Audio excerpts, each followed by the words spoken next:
This is Christian Gomez reporting from the New American Magazine, and today's top headline comes from William F. Jasper. His article is entitled Social Justice Education, Creating Little SJW Marxists in the Classroom.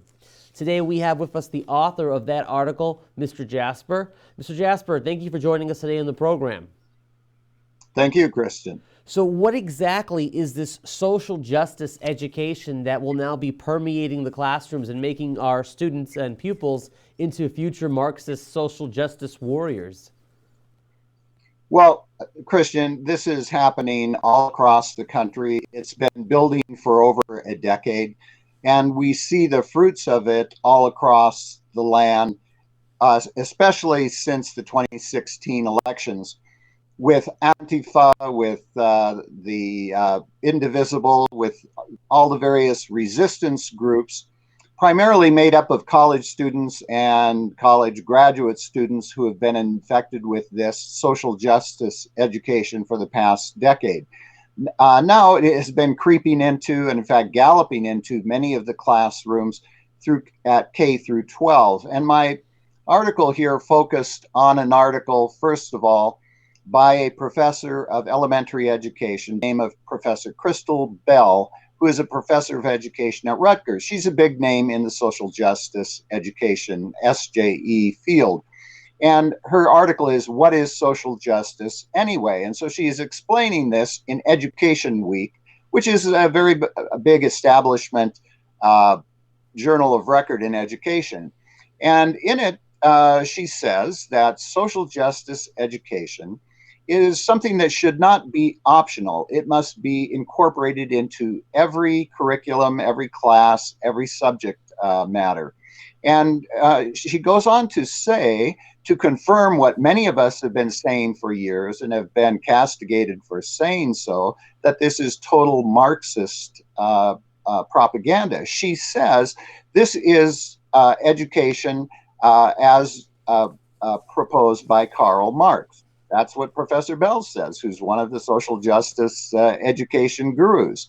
So she's basically confirming us. And then she goes on to explain how this has to enter into the classroom and how it has to bring race and gender and sex and inequality and racial injustice and societal injustice and intersectionality. If you're not familiar with that, that's a big topic in education these days. Intersectionality, which includes basically everything. It's a grab bag of every grievance lobby who claims that they are being oppressed.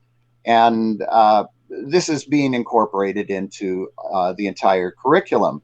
And I cite a number of other journals by esteemed educators calling for putting social justice education into mathematics, into English, into all the different subjects. And of course, this has been happening already for over a decade. It was over a decade ago that I wrote an article in the New American dealing with this subject, particularly focused on, at that time, Professor William Ayers. You remember him, Bill Ayers, the pal and comrade of Barack Obama, a weather underground terrorist.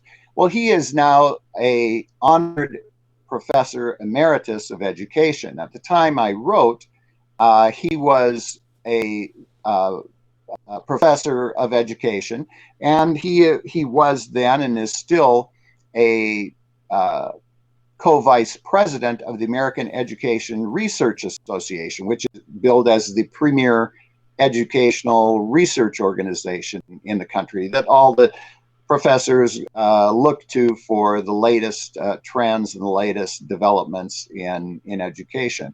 So Bill Ayers, the terrorist, the communist, he calls himself, even now, he says, I'm a communist with a small c, meaning I'm not under direct party discipline or control, but I believe everything they do. He, of course, has been a communist all his life. And what we see here being implemented in the social justice education is actual communist propaganda. And one of the leading theorists for this is Professor Noel Ignatieff. And we, in that article that I did on Bill Ayers on education a decade ago, we pointed out that the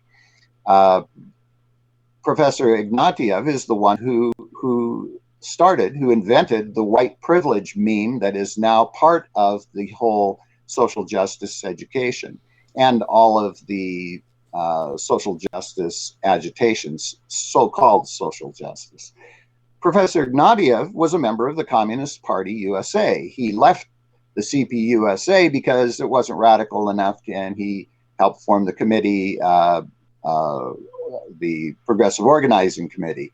And it's a Maoist, Stalinist organization. So we have hardcore radicals, including actual Communist Party members and communist terrorists, who are calling the shots on this social justice education, which is now being promoted by the teachers' unions and the teacher education establishment all across the country. So, Bill, question for you. So, right now, the American colleges, our universities, have become virtual hotbeds for Marxism and communism, and we see so many children from good families going into the colleges, being brainwashed, coming out atheists, coming out Marxists, coming out against their family's sort of social class and wealth and so forth. So, are you saying that if this social justice education is implemented, it's going to be implemented at the K through 12 level? So we're going to be basically taking what's going on in the colleges and transposing that onto K through 12 education, virtually making our younger children social justice warrior activists? Is that what this is about then? Well, absolutely. Absolutely. In fact, that's already been happening, and we see that most explicitly, for instance, during the 2016 presidential election, when many teachers took their classes, 12 classes, outside protesting against Trump, supporting Hillary. We saw it, for instance, with the global warming hysteria, where millions of children were out into the streets and were agitating for legislation on global warming. Or We've seen it with regard to rally with David control. Hogg. March for Our Lives. And so, as I say in my article, if you want to know where this is going, look at David Hogg, who, the truculent, bratty, obnoxious agitator who rode to fame on the Parkland shooting. And he has been all over the country. The media loves him, gives him all kinds of coverage. And yet you see, in contrast, and again, here we see the social justice vigilantes at work. Contrast that with the way that Nick Sandman and the Covington Catholic High School was treated, simply for wearing MAGA hats, red MAGA hats, and for being pro-life, Christian, and white. And so the social justice education warriors could see that check. These targets fit all of the appropriate targets of white privilege and oppression, and so they were deemed targets for smear. And these young boys were subjected to the kinds of lynch mob mentality that we see developing in these social justice education curricula and classrooms. Just another reason why parents should be considering to take their kids out of the public school system, because of these threats that are coming to us from the radical Marxists pushing their agenda on our children. Well, thank you, Bill, for joining us today and for being a part of our program.